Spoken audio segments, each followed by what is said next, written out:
Te timatanga o tātou kaupapa te Toi Tamanuhiri begins with the return of our hoi here at our marae.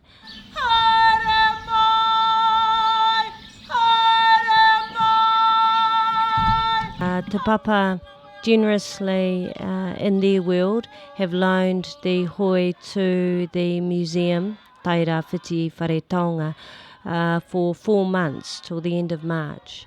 As kaitiaki, as mukapuna of those tupuna who created this beautiful taonga, very significant for us that the hoi comes to the marae first.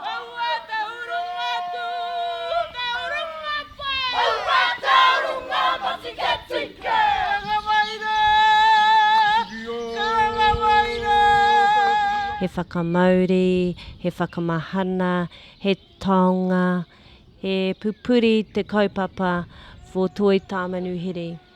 Special, significant occasion for us in Muriwai this day.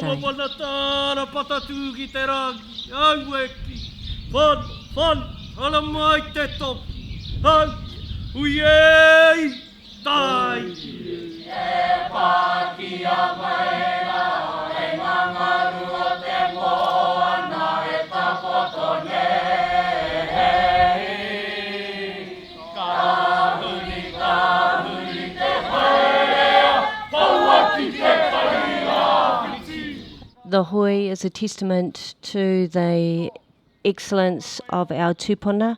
Carving, the engineering, the style of the hoi is something that we have never felt or witnessed in our lifetimes. I can only say to our whānau, be it here in Tūranga for the next 3 months till March, no mai haramai, we will do what we can to share the warmth.